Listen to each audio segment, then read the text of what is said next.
Sepanjang minggu ini, nama pelakon dan juga pengacara Jana Nik trending di Twitter.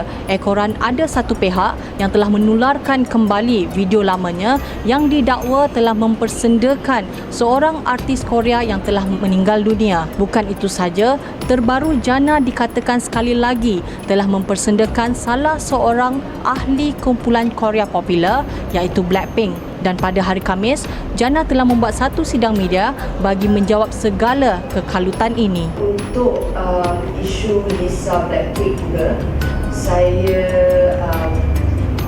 mengambil, saya sebagai pengarah dan juga produser untuk Television Talent mengambil tanggungjawab untuk memohon maaf kepada semua yang terasa hati. Dua isu ini sekarang ini sedang hangat sehinggakan Jana sendiri tidak boleh kawal lagi perkara ini. Meskipun Jana adalah kita punya host lah, pengacara Melody Harus Adil. Untuk mendapatkan kenyataan Jana sendiri, mungkin boleh kongsikan sedikit tujuan sidang media pada hari inilah. Tujuan sidang media pada hari ini adalah untuk memberikan penjelasan berkenaan isu pertama adalah isu video yang pernah tular 3 tahun lepas pada tahun 2018. Apa yang terjadi adalah pada waktu itu Jana tidak dapat dengar dengan jelas. Suatu itu di salon very bising. Jadi apa yang Jana ingatkan pada waktu itu, soalan itu adalah untuk jenaka kepada diri dia sendiri. Respon Jana adalah beliau mentertawakan soalan tersebut kerana merasakan dirinya yang dijadikan sebagai bahan. Apa yang terjadi, video itu tersebar di media sosial. Para netizen merasakan video itu dikaitkan dengan kematian seorang anggota kumpulan K-pop iaitu Jong Hyun yang telah meninggal dunia pada Disember 2017. Berkenaan video itu, permohonan maaf telah pun dibuat. Perkara ini telah dijelaskan pada Januari 2018 sendiri. Baru-baru ini video itu kembali menjadi tular apabila ada pengguna akaun TikTok kembali memuat naik video tersebut dan ianya di-share oleh ramai netizen menggunakan caption-caption yang provokatif. Jana telah memberikan penjelasan melalui satu video berdurasi sekitar 11 minit, tapi video tersebut juga menjadi isu apabila dikatakan Jana tidak ikhlas melakukan permohonan maaf, serta Jana juga telah merujuk kepada mendiang Jong Hyun dengan panggilan nama Si Mati, di mana Jana dikatakan tidak menghormati. Sebenarnya kata ganti nama Si Mati tersebut adalah satu kata ganti nama yang sopan dan rasmi yang digunakan secara meluas dalam prosiding mahkamah, juga dalam perintah-perintah mahkamah melibatkan sebarang kematian. Berkenaan isu kedua, isu Lisa Blackpink, ia adalah satu caption yang telah dimuat naik ke dalam akaun Instagram milik perniagaan Jana Nik Studio. Ianya diletakkan kepada gambar watak Lisa yang dilakukan oleh Animosha. Caption tersebut, Lisa Blackpink, sebenarnya adalah merujuk kepada karakter Lisa tersebut, di mana beliau adalah seorang remaja perempuan yang menjengkelkan. Kenapa Lisa Blackpink itu diletakkan adalah kerana ianya tidak mencapai tahap untuk dibandingkan dengan Lisa Blackpink. Menurut karakter Lisa itu yang merasakan beliau adalah mendapat perhatian ramai, tapi pada hakikatnya beliau tidak selevel Lisa Blackpink, tetapi hanya Lisa Blackpink. Walau bagaimanapun, Jana akui sekiranya ada mana-mana pihak yang terguris perasaan dengan caption tersebut, beliau telah membuat satu permohonan maaf. Setelah apa yang telah berlaku kan, isu ini pun telah menjadi tular, menjadi viral, menjadi perbualan hangat pengguna-pengguna sosial media di luar sana. Satu laporan polis telah dibuat. Bukan itu saja, Jana juga seperti umum telah tahu telah melantik seorang lawyer untuk mengambil tindakan susulan. Mungkin Jana boleh kongsikan serba sedikit apa yang membuatkan you mengambil keputusan untuk mengambil tindakan ini? Pertama sekali, saya minta maaf lagi sekali atas segala kekalutan yang berlaku. Tujuan saya mengambil tindakan adalah kerana saya menerima ugutan bunuh atas apa yang dijelaskan oleh peguam saya tadi, dan juga saya meletakkan diri saya sebagai mangsa fitnah di sini. Saya ingin menjelaskan kepada semua pengguna sosial media, saya adalah seorang public figure yang saya terima untuk dikritik, saya terima untuk dikomen, tapi saya terpaksa ambil tindakan undang-undang sekiranya ia melibatkan fitnah dan telah merosakkan reputasi saya. Disebabkan itu, saya akan terus proceed dengan tindakan undang-undang, dan bagi kes ugutan jenayah pula, saya serahkan kepada pihak polis kerana kita telah membuka kes di bawah Seksyen 506. Sekarang ni masih dalam proses siasatan.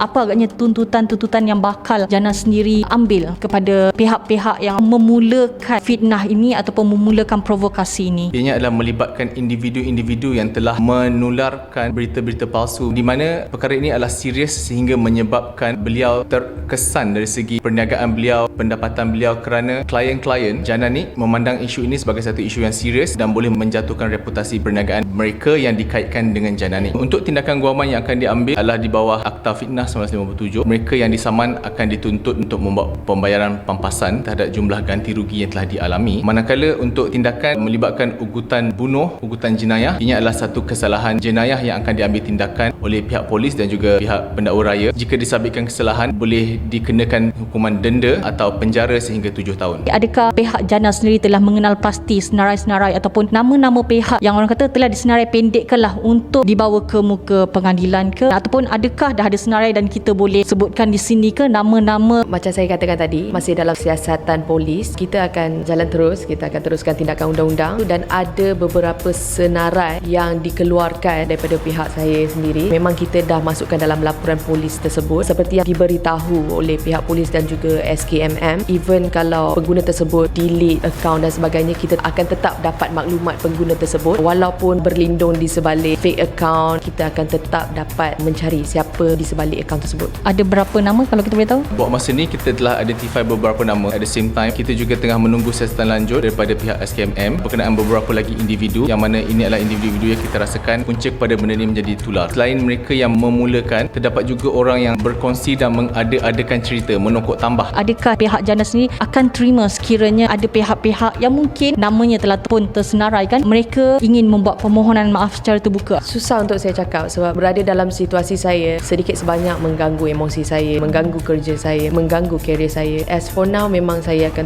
tetap teruskan tindakan undang-undang. Ekoran daripada isu ini kan, bukan sahaja netizen di luar sana berlumba-lumba untuk memeriahkan lagi isu ataupun kontroversi ini kan, malah ada juga beberapa selebriti di luar sana mengambil peluang juga untuk orang kata memberi komen mereka ataupun menguis Jana, boleh dikatakan macam itulah kan. Jadi mungkin komen Jana sendiri apabila orang kata yalah industri hiburan ini kecil, pusing-pusing dekat situ juga kan. Seperti yang saya dikatakan dalam sidang media, saya sebagai seorang public figure, saya terima untuk dikritik ke atas diri saya, baik pun dari segi positif ataupun negatif, asalkan dia menggunakan bahasa yang hemah, dan yang penting akar umbi isu yang nak dibangkitkan tu haruslah daripada perkara yang benar. Bila ada juga selebriti-selebriti yang menokok nambah ataupun menambah minyak ke atas api, saya anggap maknanya selebriti-selebriti tersebut tidak memahami situasi yang sebetulnya dan menggunakan sosial media mereka untuk juga menyebarkan fitnah dan juga memberikan kerugian kepada saya. Ada juga setengah rakan selebriti yang memberi nasihat yang baik, dan ada juga setengah yang saya rasa macam terkejut. Pastikan share benda yang betul.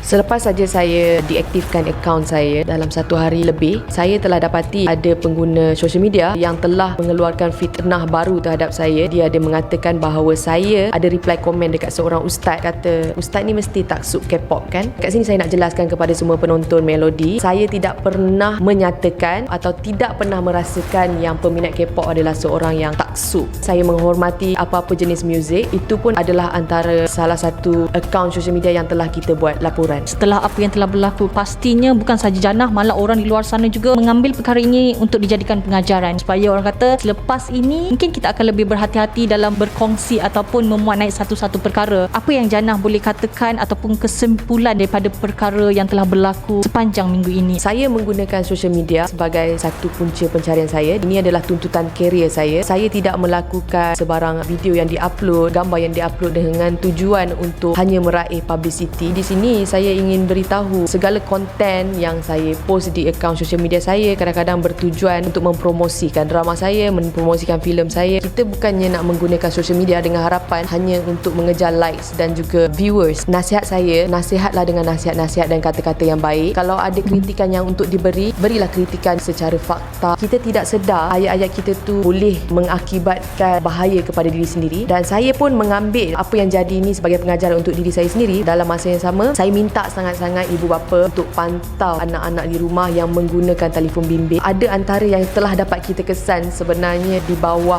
umur. Nak tak nak, ini adalah tanggungjawab ibu bapa. Apa-apa jadi, ibu bapa yang akan terpaksa tanggunglah apa yang tindakan yang bakal diambil. Hati-hati, once benda ni dah berada di social media, apa-apa saja kita akan dapat trace. Kepada yang merasakan anda adalah individu tersebut, saya rasa dah boleh bersedialah untuk kita jumpa di mahkamah.